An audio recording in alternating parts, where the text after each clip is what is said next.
Chicago Bulls were a lot of fun today until the fourth quarter when the Nuggets took over and it got bad. Talk about it right after this.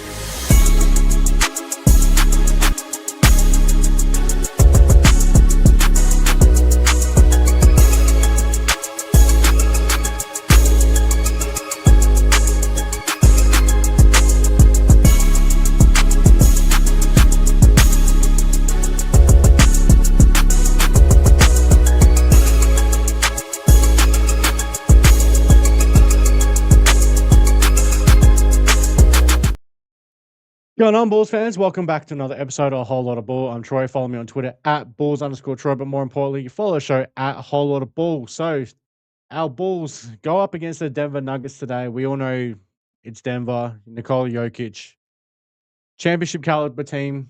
Bulls go down 136 to 120.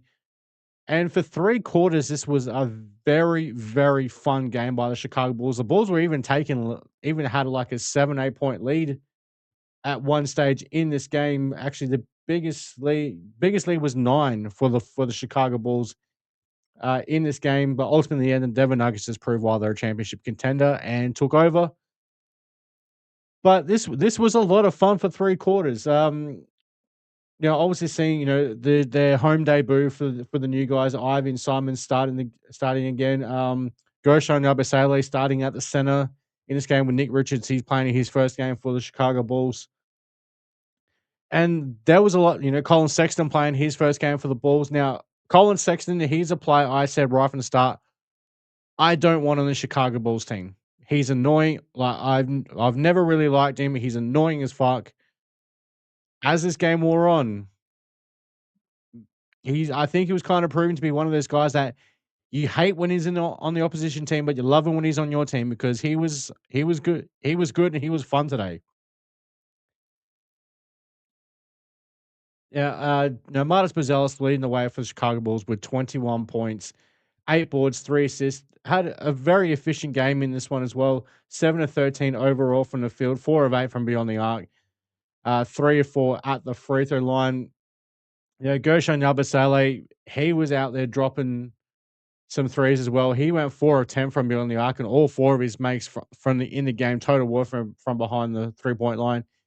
Finishes with 12 points, but only the 2 rebounds. But hey, when you're going up against Nikola Jokic and you're 6'7", 6'8", and Nikola is 7 foot 7'1", hey, it is what it is in that one.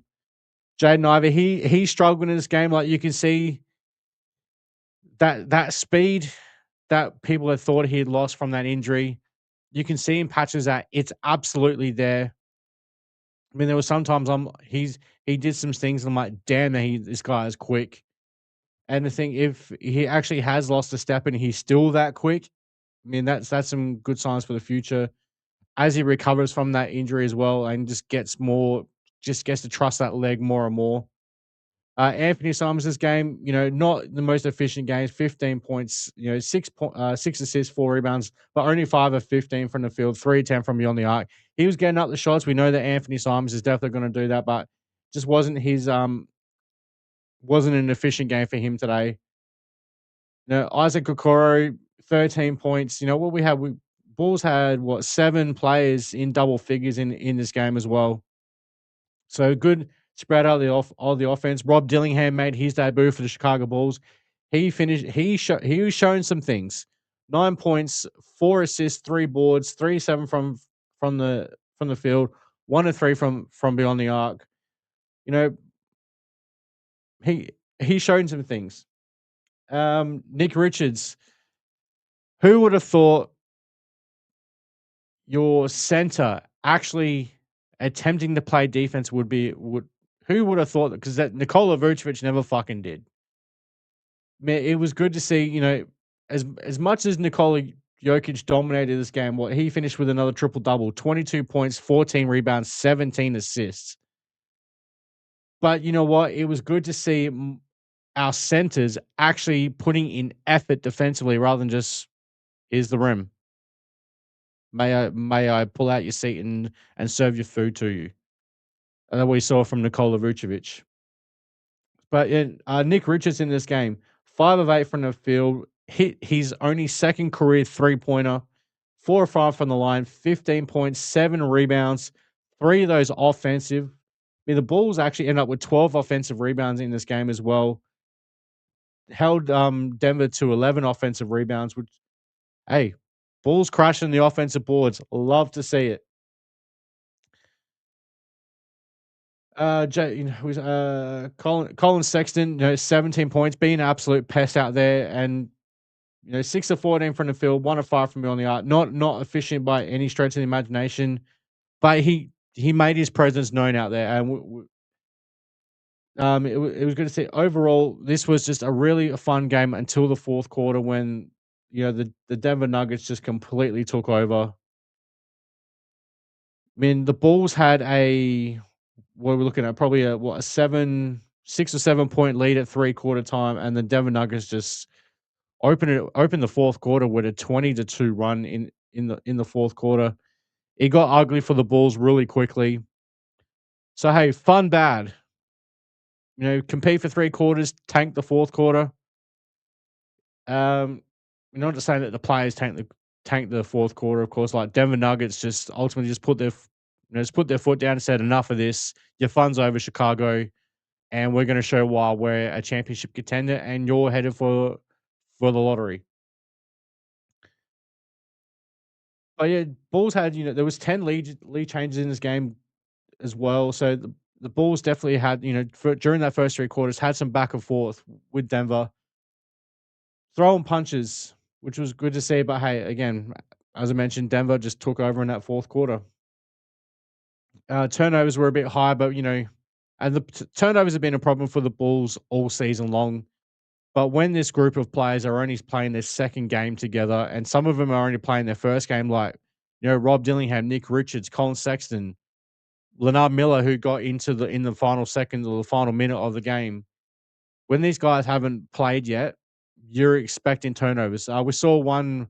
You call it a bad turnover, but Jaden Ivey's coming up the court and he's looking like he's ready to sling a pass and waiting for that right moment to really fling that pass, and it just never eventuated.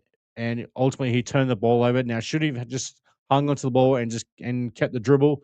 Absolutely, but aggressive turnovers. I don't mind as much as though it's just so sloppy, careless turnovers that piss me off personally. So when you're trying to be aggressive and make plays, and it just doesn't come off, they're the ones I can live with. But yeah, like not much really more to say. Like the Bulls. One thing I will say about Chicago, and I'll say about Chicago fans, because Joe Cowley tweeting out that the sheep are just rocking up to the United Center. We all know that Chicago Bulls fans, when their team is playing hard, the Bulls fans will rock up and support their team. This team out there was busting their asses today, and they will get more fans into the UC, even if they're not winning games. If these guys are busting their asses every single game, every single minute, the fans will turn out and support them. Now whether someone like Jody Kelly wants to call them sheep, well, that's on you. You're a fucking idiot. Bull There's nothing wrong with, even if they don't agree with the direction or they don't agree with the trades that happen over the deadline, they want to see this team tank or whatever it is. There's nothing wrong with the fans showing up to the United Center and supporting the players that are putting on that Chicago Bulls jersey. I mean, uh, that should be happening in sports regardless. You may not like the front office, you may not like the coach, you may not like ownership, you may not like the trades that have happened. You can say that you should have got more value for the players that you sent out. That's all well and good. That's fine. But don't try and shit on people who will still rock up to the games and support the players who go out there and put on that Chicago Bulls uniform. That's because all your shit that you want to talk, that the ownership sucks, the management sucks, the coach sucks, all that sort of stuff. They don't give a fuck. These guys are going to go out there and bust their asses Like this group out there is going to go out there and bust their asses for the Chicago Bulls and that Chicago Bulls uniform. And then one other thing that Joe Cowley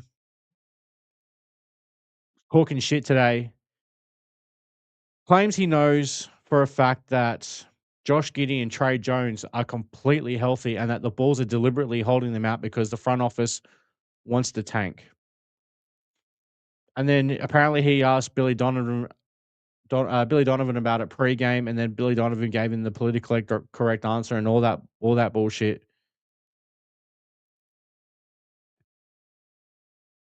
I'm sorry, unless you got some factual evidence that Josh Giddey and Trey Jones are actually healthy and that the Bulls are quote unquote tanking, which, yes, if they come out and admit it, they're gonna get in shit by the league. So they can't come out and say it. But where is any evidence whatsoever that these guys are healthy? Where is it? Because are these guys running sprints in full practice? Are they full participants in practice? Give me something to believe you, Joe. Because otherwise, I'm just going to assume you're talking out the side of your neck. You're talking shit. Like Dr. Joe Cowley thinks he knows. He thinks he knows everything. Joe, you're just an angry little man who didn't get anywhere in career in as an actual player in sports. So you had to become a journalist and talk shit on Twitter. You're not relevant. You're just a little midget, angry man. But hey, it is what it is on that one. Joe Cowley's an idiot. But yeah, I mean, 2 more games left until the NBA All-Star break. We got the Brooklyn Nets and the Boston Celtics coming up. Both games on the road, so we get to see our old friend Nikola Vucevic again. Whenever Nikola Vucevic is on the floor, whether it be I don't care who's got the ball. If he's on the floor, attack the rim because he's going to give you layups. You got an easy path to now. Obviously, you got to get past your perimeter defender to get those layups. But if you do get past him and you get there, Nikola Vucevic will just go, here you go. But that's gonna do it. That's it for me tonight. Just like this was a fun game overall until the third quarter. Until the fourth quarter. But hey, that's probably more what we should expect from the Chicago Bulls for the remainder of the season. It's gonna be a lot of fun. There's gonna be some bad. But hey, I'm here for the ride, and hey, I'm not mad at getting higher in those lottery standings to get a shot at Caleb Wilson because damn. You see that block he did on Cambuza today? Get that shit the fuck out of here. All right, Bulls Nation. Thanks for tuning in. Don't forget to like and subscribe to the channel if you haven't already. And until next time, Bulls fans, see red, go Bulls.